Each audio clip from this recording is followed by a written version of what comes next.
मालिक बिन दिनार रहमतुल्लाह ताला अलैह फरमाते मैं हज करने गया तो उस साल ना हज में बड़ा रश हुआ, लाखों लोग आए। तो मैंने अर्ज की मौला सबका कबूल हुआ है कि कोई रह भी गया है? तो फरमाते मुझे ख्वाब आई और बताया गया लाखों का कबूल हो गया।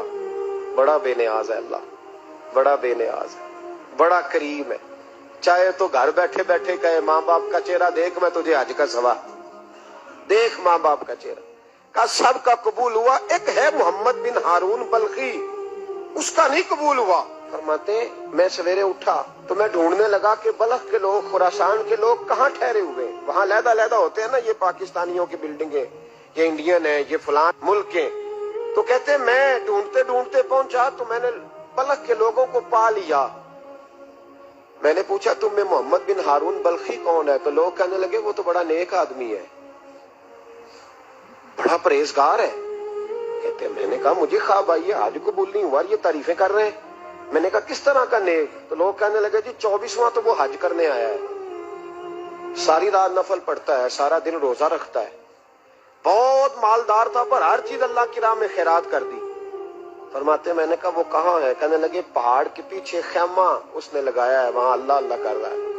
हजरत मालिक बिन दिनार अलैहि रहमा फरमाते मैं वहां पहुंचा, मुसल्ले पे बैठा था, सलाम फेरी। मैंने अस्सलाम वालेकुम के बाद कहा आप मोहम्मद बिन हारून बल्खी हैं?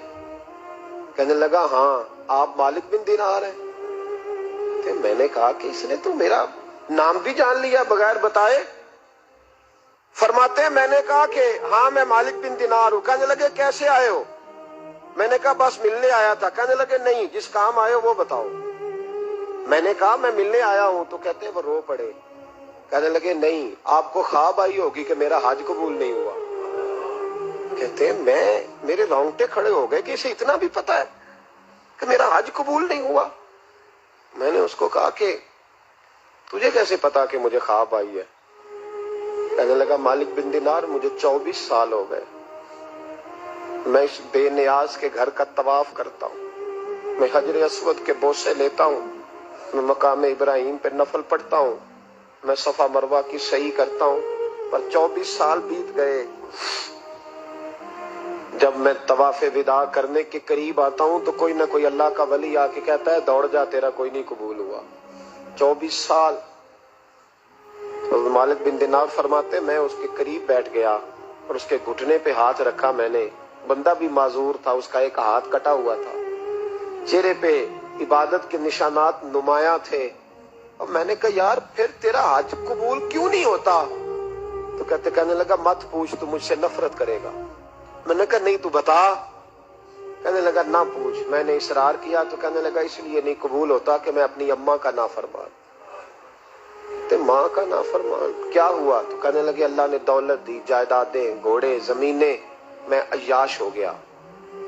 मैं अल्लाह के दिए हुए माल को नाजायज जगह खर्च करने लगा। माँ मेरी बूढ़ी थी, इबादत गुजार थी, मुझे समझाती थी। रमजान का महीना, असर के बाद अम्मा तनूर में रोटियां लगा रही। मैं घर आया शराब के नशे में, अम्मा रोटी दो। माँ कहने लगी शर्म कर, रोजा रखा नहीं तो जिन्होंने रखा है उनका तो ख्याल कर। कहते हैं ये लफ्ज मैंने सुने तो माँ को एक थप्पड़ दे मारा। अम्मा जलते हुए तंदूर में गिर गई। लोगों ने मुझे कमरे में बंद कर दिया। कहते हैं सारी रात मैं शोर सुनता रहा पर नशे में पड़ा रहा। अगले दिन जोहर के बाद आंख तब खुली जब मेरी बीवी अलमारियों से कपड़े निकाल रही थी। मैंने कहा कहाँ जा रही हो? कहने लगी मेके जा रही हूँ, मैं माँ के कातिल के साथ वक्त नहीं गुजार सकती। मैंने कहा माँ कत्ल हो गई? कहा हाँ, रात 9 महीने तुझे पेट में रखने वाली और छाती का दूध तेरे गले में उतार के पालने वाली तेरे हाथों कत्ल हो गई। कहा किधर है मेरी माँ की मैयत? का दफन कर दिया। बताया क्यों नहीं? कहते मरते वक्त कह गई थी उसे मेरा मुंह ना दिखाना, मेरे जनाजे के करीब ना आए। कहने लगा मैं उसी वक्त उठा जिस हाथ से माँ को मारा था, कुल्हाड़ा लेके हाथ काट दिया, जायदादें, घोड़े, मकानात खैरात कर दिए। सारी रात नफल पढ़ता हूँ, सारे दिन के रोजे रखता हूँ, हर साल हज करता हूँ, अर्श का मालिक माफ नहीं करता। हजरत मालिक बिन दिनार कहते हैं मैंने भी एक थप्पड़ मारा। मैंने कहा तू इसी काबिल है, तुझे माफ न किया जाए, कभी तुझे माफी नहीं मिलेगी। कहते हैं मैं होके आया, वो रोता रहा, तड़पता रहा। میں سویا گھر آ کے تو مجھے مصطفیٰ کریم علیہ السلام کا دیدار نصیب ہو گیا۔ نبی پاک صلی اللہ تعالی علیہ وسلم نے فرمایا مالک تو اسے کیوں مایوس کر آیا ہے اللہ کی رحمت سے، کیوں کیا ہے اسے؟ میں نے کہا حضور اتنا بڑا قاتل ماں کا کیسے معافی ملے گی؟ تو محبوب فرمانے لگے اس کی ماں کی وجہ سے ہی اسے معافی ملے گی، ماں کی وجہ سے۔ حضور کس طرح؟ فرمایا ماں قیامت کے دن اس کے خلاف مقدمہ دائر کرے گی، کہے گی اللہ اسے پوچھ میرا جرم کیا تھا، مجھے کیوں جلا کے مارا؟ رب بات سنے گا اور پھر کہے گا اٹھاؤ اس کے بیٹے کو۔ ماں او بچے کی ماں بھیجے نا اب تیرے بیٹے کو سزا دے، کہ یا اللہ سخت سزا دے، تو رب کریم فرمائے گا اٹھاؤ اسے جہنم میں لے جاؤ۔ مصطفیٰ کریم فرمانے لگے جب زنجیریں ڈال کے فرشتے دوزخ کی طرف لے جا رہے ہوں گے نا تو پلٹ کے ماں کی طرف دیکھے گا، تھوڑا پھر آگے بڑھیں گے تو پھر دیکھے گا، پھر دوزخ کے قریب جائیں پھر دیکھے گا اور کہے گا اماں جی مجھے جلائیں گے، مجھے تکلیف ہوگی، زندگی میں جب درد ہوتا تھا تیرا نام میری زبان پہ آتا، اماں مارنے لگے ہیں مجھے، جلائیں گے۔